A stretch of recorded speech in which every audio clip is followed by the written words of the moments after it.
Hello guys, आप सभी का स्वागत है एक और सन ऑफ गैंगस्टर के एपिसोड में। लेकिन ये एपिसोड कुछ अलग होने वाला है क्योंकि ये सन ऑफ गैंगस्टर का व्हाट इफ सीरीज होगा और ये एपिसोड नंबर फर्स्ट है। देखो, इंटरनेट पे बहुत सारी बातें होती है जो कि ऑफिशियल तो नहीं होती, लेकिन ये ऑफिशियल से भी बढ़कर होती है और उन्हीं थ्योरीज में से एक एपिसोड में बता रहा हूँ। तो चलो पहले मैं सबको थ्योरी बताता हूँ, उसके बाद आप कमेंट करके बताना कि आखिर ये कैसा है। अगर आप चाहो तो कमेंट सेक्शन में अपना थ्योरी भी दे सकते हो। ओके, तो थ्योरी को स्टार्ट करते हैं। सोचो क्या हो अगर केंजी सिर्फ काइंड बनने का दिखावा कर रहा हो और असली में तो वो अपने डैड के पावर के पीछे पड़ा हो। सकता है कि केंजी कंपटीशन ना करना चाहता हो, इसी वजह से उसने काइंड बनने का दिखावा किया। उसके काइंड बनने के पीछे एक कारण ये भी है कि उसकी मॉम हमेशा से चाहती थी केंजी अपने डैड के रास्तों पर ना जाए और केंजी को अच्छे से पता था आखिर उसकी मॉम उसे छोड़कर क्यों गई है। उन्होंने जाने से पहले प्रॉमिस किया था वो वापस जरूर आएगी। इसी उम्मीद में केंजी अब तक काइंड बनने का दिखावा कर रहा था, मगर उसे एहसास हो गया था कि उसकी मॉम नहीं आने वाली है और उसे तो ये भी पता नहीं था कि उसकी मॉम जिंदा है या फिर नहीं। इसी कारण उसने ऐसा किया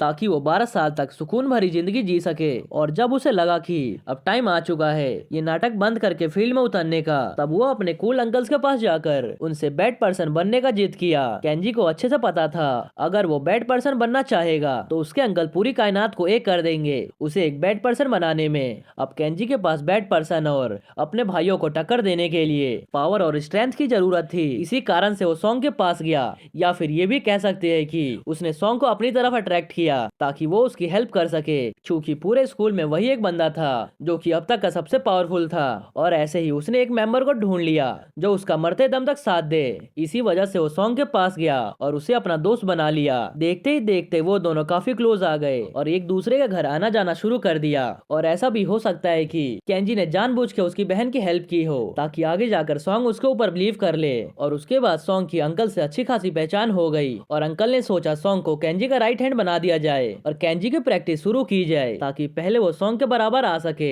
उसके बाद ही तो वो अपने स्ट्रॉन्ग भाइयों को टक्कर दे पाएगा। फिर अंकल ने केंजी को उसका पहला टास्क दिया जहाँ उसे किसी भी स्टूडेंट को बुली करना था। तब केंजी अपने क्लासमेट को बुली करने तो जाता है, लेकिन डर की आंखों में आंसू लिए हुए पीछे हट जाता है। इसी बीच उसकी टक्कर जोंग से होती है जो उसकी क्रश सूजन का बॉयफ्रेंड था। सूजन को वो बचपन से ही पसंद किया करता था और सूजन के कारण ही वो एक काइंड पर्सन बनने का दिखावा कर रहा था ताकि वो उसे पसंद कर सके, क्योंकि सूजन ने उसे बताया था कि उसे काइंड लड़के पसंद है। मगर जब वो आगे जाकर जोंग के साथ दूसरों को बुली करने लगी तब उसका दिल हजारों टुकड़ों में टूट गया था। और इसी बीच केंजी और जोंग की कब फाइट स्टार्ट हो गई किसी को पता भी नहीं चला। और उस टाइम पर केंजी के अंकल ने उसे एक प्यार से अंगूठी दी थी जो कि जोंग चुरा लेता है। और अब केंजी को डर लगने लगा था कि आखिर क्या होगा अगर अंकल्स को पता चलेगा कि मैंने अंगूठी को खो दिया है। वो काफी ज्यादा डरने लगा था, अपने लिए नहीं बल्कि जोंग के लिए, क्योंकि उसे पता था उसके अंकल जोंग का भूत बना देंगे और हो सकता है कि वो उसे जान से भी मार दे। और इसी बीच पीटीएम में सेकंड अंकल उसके स्कूल जाते हैं,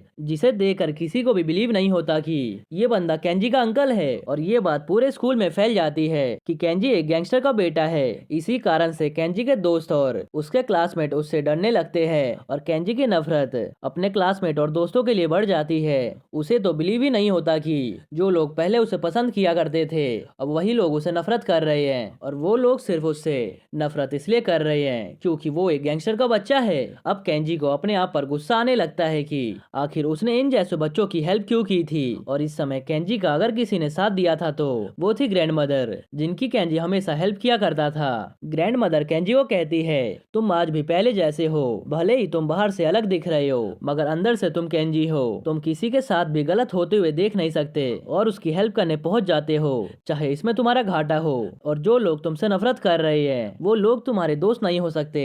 ये सुनकर केंजी को हौसला मिलता है। इस बीच ये जी केंजी को पसंद करने लगती है और उसका साथ हर जगह पर देना शुरू कर देती है। अब केंजी अपने बैड बॉय वाले फॉर्म में तो आ गया था, मगर उसके पास ना तो स्ट्रेटेजी थी और ना ही उसके पास मेंबर्स थे। और उसके पास सिर्फ गिने चुने लोग थे, जिनमें से येजी भी एक थी। पूरे स्कूल में अगर कोई उसका साथ देने वाला था तो वो सिर्फ सॉन्ग और येजी थे। उनके बल पर ही वो आगे बढ़ते जाता है। मगर उसके बीच का सबसे बड़ा कांटा कोई और नहीं बल्कि जोंग होता है, जो कि उसका खुद का क्लासमेट है। और केंजी अभी भी वही केंजी है जिसके पास ना तो स्ट्रेंथ और ना ही पावर है, और उसके अंकल को भी नहीं लगता ये जोंग को हरा भी पाएगा।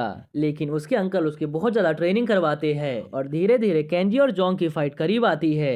अब देखना यह है कि केंजी ऐसा क्या करेगा जिससे वो जोंग को हरा देगा और जिंदगी के अगले पड़ाव पर वो अपने भाइयों को टक्कर दे और अपने डैड का सिंहासन संभाले। और इसी के साथ ये थ्योरी यहीं पर खत्म होती है। अगर आपको इस टाइप के और एपिसोड चाहिए तो आप कमेंट करके बता सकते हो, क्योंकि ऐसे थ्योरीज इंटरनेट पे बहुत सारे हैं, तो मैं ऐसे थ्योरीज ला सकता हूँ। एनीवेज, अगर आपको ये वीडियो थोड़ी सी भी पसंद आई हो तो वीडियो को लाइक कर देना। ओके, तो मिलते हैं नेक्स्ट एपिसोड में, यानी कि वेडनेसडे को, क्योंकि बैड पर्सन का नया एपिसोड आने वाला है। तो देर किस बात की, इस चैनल को सब्सक्राइब कर लेना ताकि आपको टाइम टाइम पर नोटिफिकेशन मिल सके। ओके, तो मिलते हैं वेडनेसडे को।